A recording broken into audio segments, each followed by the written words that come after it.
What up, guys? Remember this? Well, I made this. Stay tuned.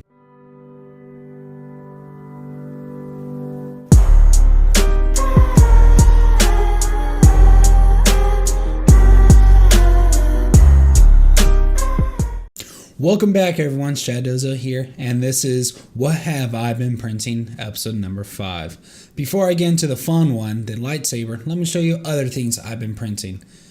The first thing I'm going to show you is this bust right here of Dumbledore.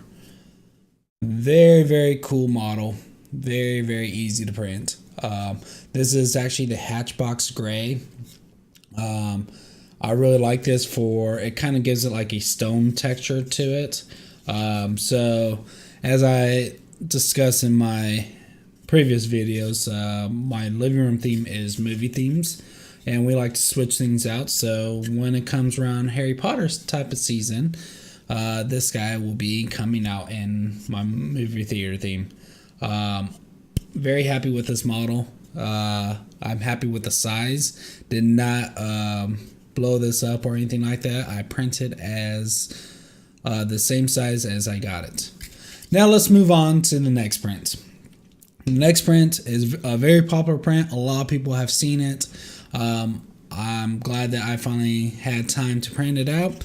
This is Faceless. Very, very cool model. This guy here is printed with the Zytec blue. I think it's like their aqua blue, it's called. Very, very cool model. I'm jealous of people with the large format printers, the CR10, stuff like that, because this model deserves to be a huge model. The next thing I'm going to try to do is, this is kind of like a test. I didn't blow up or anything like that. I think I'm going to blow up to the max of my Anycubic. So I can at least have an 8-inch model, which will be pretty cool on that.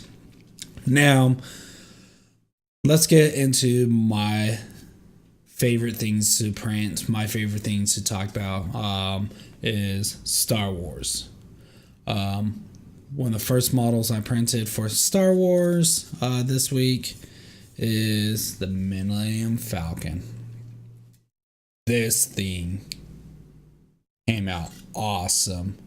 So this model here, I was kind of nervous about. It says that it does not need supports, and it actually prints up just like this on the printer. This model here took about 16 hours to print, going pretty slow, going 40 millimeters per second. So I want to do that because there's so much detail in this, all the line work, even the cockpit. Let's see here. My camera's really not picking up, but the cockpit actually has seats in there. So very, very happy with this. I love the size of this. This is actually going to be sitting right on my desk where you guys can't see, but it's big enough to be an art piece, but not big enough where it's going to take up a lot of real estate on this. Once again, this is the Matter Hackers Gray. It just came out very, very awesome. Very cool. Highly recommend. All these models I'm talking about, I'll put the links to them where you can download these models yourselves. Now, about a few months back, on my old 3D printer, I printed this lightsaber. This is Luke Skywalker's lightsaber from New Hope. Also is a lightsaber that got featured in The Force Awakens, The Last Jedi, everything like that. But a lot of people forget that Luke actually made his own lightsaber. And the one that he made is this guy right here. This is Luke's other lightsaber.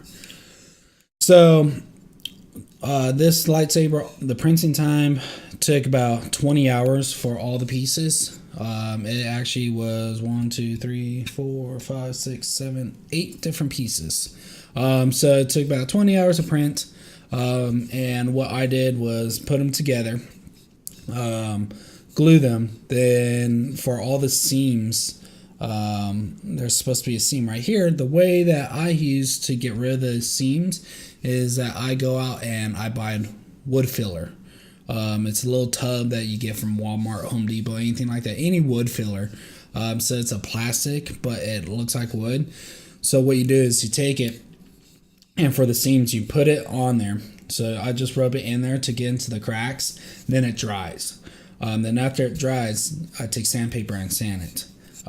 So the plastic I used on these were actually red from Matter Hacker, a bright red, and my bright green from Zytec on there.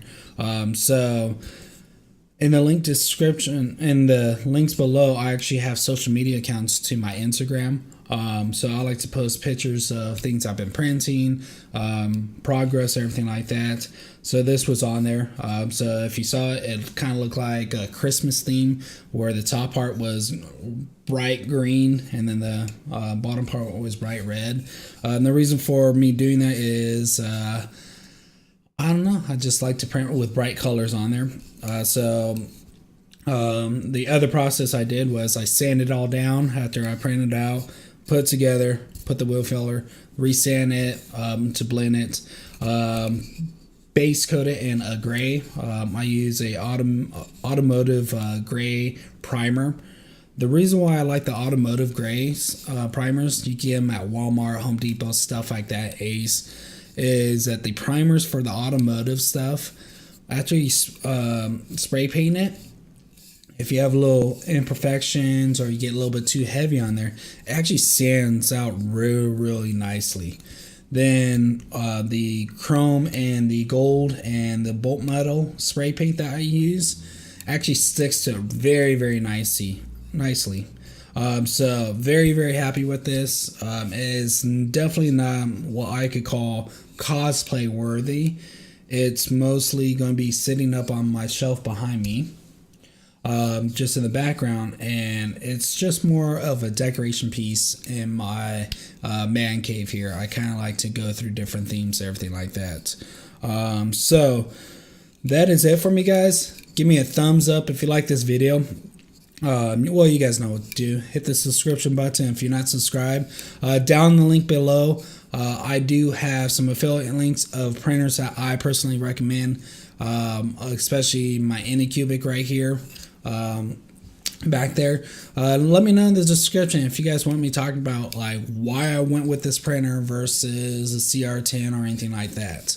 I also have affiliate links for the Zytec. It's probably my go-to plastic to print with. It's very inexpensive.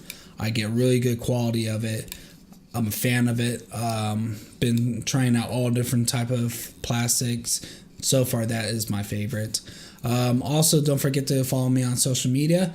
I'll catch you guys in a bit. Have a good one.